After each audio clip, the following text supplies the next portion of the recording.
जो अपने बच्चों को अच्छी शिक्षा दिए बिना विकसित हुआ, हमें अपने बच्चों को अच्छी शिक्षा देनी पड़ेगी। अनफॉर्चुनेटली 75 साल में हमने इस तरफ ध्यान नहीं दिया।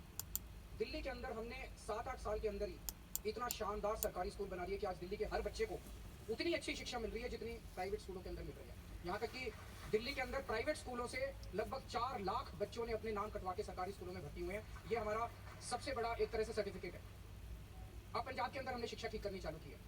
तो हमारा मॉडल शिक्षा का ये है कि हर बच्चे को अच्छी शिक्षा मिले, चाहे वो गरीब का बच्चा हो चाहे अमीर का बच्चा हो। दिल्ली के अंदर अब सरकारी स्कूलों के नतीजे 99% के करीब नतीजे आ रहे हैं, जो कि अनबिलीवेबल है। एक तरफ हमारा ये मॉडल है और दूसरी तरफ बीजेपी का मॉडल है, जिसमें उनके, मैं राज्यों का नाम लेना ठीक नहीं है, एक राज्य ऐसा है जहाँ 4,500 सरकारी स्कूल बंद कर दिए गए। एक राज्य ऐसा है जहाँ 6,000 सरकारी स्कूल बंद कर दिए गए। पॉपुलेशन कम नहीं हो रही, पॉपुलेशन बढ़ रही है। सरकारी स्कूल और खुलने की जरूरत थी, मौजूदा सरकारी स्कूलों को अच्छा करने की जरूरत थी, वो नहीं किया। सरकारी स्कूल बंद करते जा रहे हैं। एक तरह से मैसेज ये है कि अपने बच्चों को जो पढ़ा सकता है, पैसा है तो प्राइवेट में पढ़ा लो, अब सरकार तुमको नहीं पढ़ाने वाली। तो पूरा प्राइवेटाइजेशन की तरफ वो है। मेरे को स्कूल बनाने आते हैं, मेरे को बच्चे पढ़ाने आते हैं। अब पंजाब के अंदर भी हम सारे सरकारी स्कूल ठीक कर रहे हैं। मैंने हिसाब लगाया है, देश के अंदर 10 लाख सरकारी स्कूल हैं, जिसमें 17 करोड़ बच्चे पढ़ते हैं। इन 10 लाख सरकारी स्कूलों को प्राइवेट से भी अच्छा बनाने के लिए, शानदार बनाने के लिए 5 लाख करोड़ रुपए की जरूरत है। देश 5 लाख करोड़ रुपए दे सकता है। ये खर्चा नहीं है, ये इन्वेस्टमेंट है। ये बच्चे जो निकलेंगे, ये बच्चे इस देश का आगे विकास करेंगे। देश का विकास जनता करती है। ये 17 करोड़ बच्चों का भविष्य बनाएगा। मैं आपको एक उदाहरण देता हूँ। एक बच्चा है, उसके पिताजी प्लम्बर का काम करते हैं पूर्वी दिल्ली में, 7,000 रुपए महीना कमाते हैं। उस बच्चे को, क्योंकि अब दिल्ली के सरकारी स्कूल अच्छे हो गए, उसका कंप्यूटर साइंस में एडमिशन हो गया एक IIT में। अब वो बच्चा जब निकलेगा, उसको 4 लाख रुपए 3 लाख रुपए महीने की तनख्वाह मिलनी चालू होगी। तो उस बच्चे के घर की गरीबी दूर हुई कि नहीं हुई? अगर हमने अपने सारे बच्चों को पढ़ा दिया, मैं आपको बता रहा हूँ 7-8 साल के अंदर, एक जनरेशन के अंदर हमारे देश के अंदर से गरीबी दूर हो सकती है। तो ये एक मॉडल है जिसके जरिए हम देश की शिक्षा व्यवस्था को ठीक कर सकते हैं। दूसरा, स्वास्थ्य के ऊपर आते हैं। स्वास्थ्य के अंदर दिल्ली में हमने ढेरों मोहल्ला क्लिनिक बनाए, सारे सरकारी अस्पतालों को अच्छा कर दिया, सबका इलाज मुफ्त कर दिया, चाहे अमीर हो चाहे गरीब हो, चाहे 10 लाख रुपए का हो चाहे 5 लाख रुपए का हो, चाहे जितना भी खर्चा हो। डिस्प्रिन हो वो भी फ्री, ब्लड टेस्ट हो वो भी फ्री, सर्जरी हो वो भी फ्री, कैंसर हो वो भी, सब चीजों का इलाज मुफ्त कर दिया।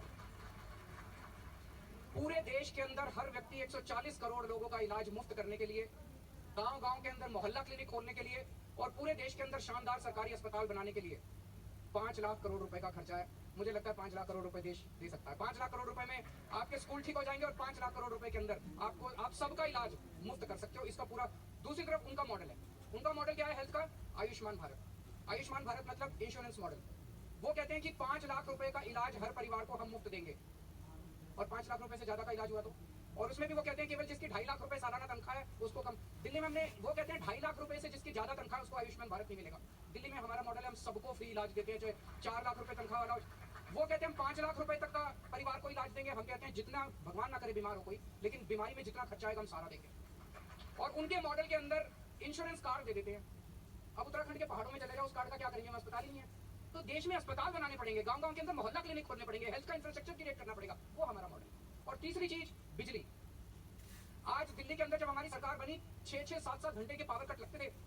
आज दिल्ली के अंदर 24 घंटे बिजली आती है। 2 साल पहले जब हमारी पंजाब में सरकार बनी, 10-10 घंटे के पावर कट लगते थे। आज पंजाब में 24 घंटे बिजली आती है। देश के अंदर ना किसानों को बिजली मिल रही, ना इंडस्ट्री को बिजली मिल रही, और 10-10, 12-12 घंटे के गांव में चले जाओ, गांव में तो बिजली है ही नहीं पूरे देश के अंदर।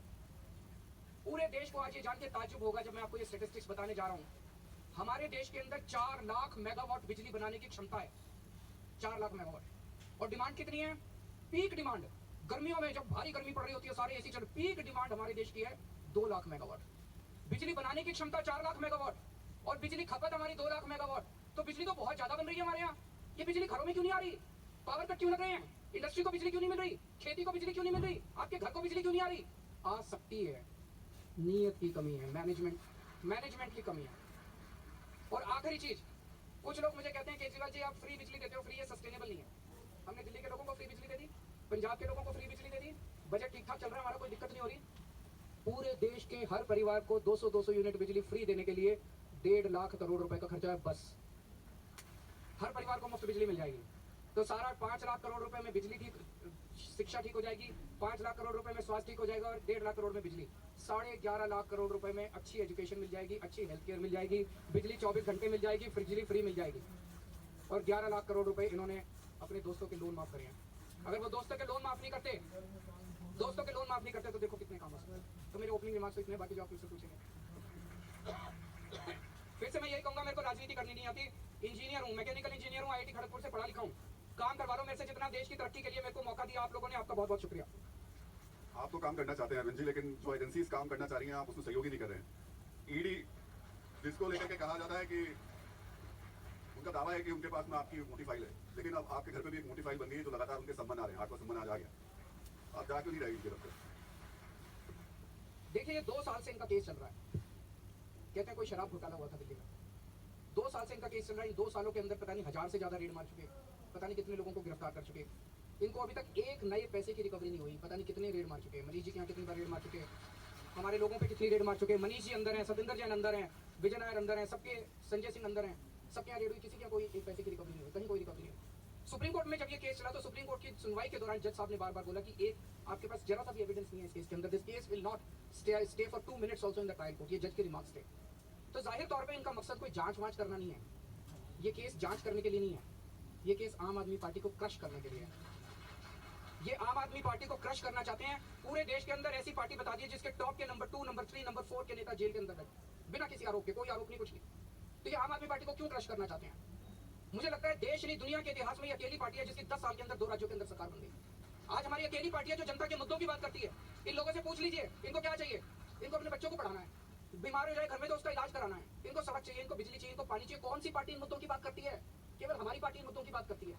तो ये इनको अगर बीजेपी को आज खतरा है भविष्य में, तो केवल आम आदमी पार्टी से खतरा है। और जैसे अंग्रेजी में कहते हैं निपिंग इन द बड, वो आम आदमी पार्टी को अभी क्रश कर देना चाहते हैं कि भविष्य का कोई खतरा ना बचे। तो इनका कोई जांच वांच इनका मकसद थोड़ी है। अरविंद जी, लेकिन आम आदमी के मन में जो सवाल है वो यही है कि अरविंद केजरीवाल इतने बुलाने के बाद क्यों नहीं जा रहे? कुछ गिरफ्तारी का डर है क्या?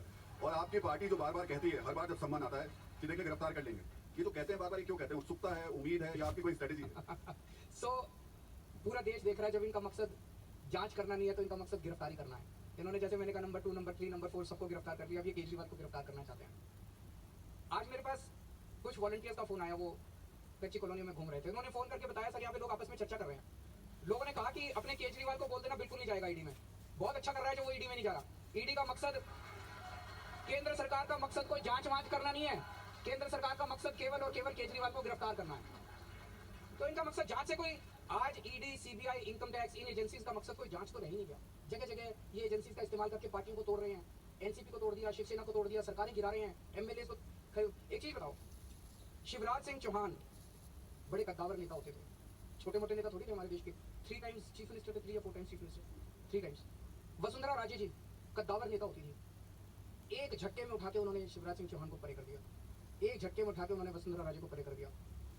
मैं आपको गारंटी के साथ कह सकता हूं, अगर ईडी नहीं होती तो आज इन दोनों ने अपनी अलग पार्टी बना ली होती और बीजेपी की नाक में दम कर दिया होता इन दोनों ने। ईडी से डरा डरा के आज केंद्र सरकार चली ईडी से रही है। इस पार्टी को तोड़ दो, उस सरकार को गिरा दो। ये क्या है? ये जनतंत्र नहीं है हमारे देश के लिए, बहुत खतरनाक है जो भी हो रहा है देश के अंदर। अरविंद जी, तो आज आप इस मंच पे कह रहे हैं कि ईडी संबंध भेजती रही, आप नहीं जाएंगे?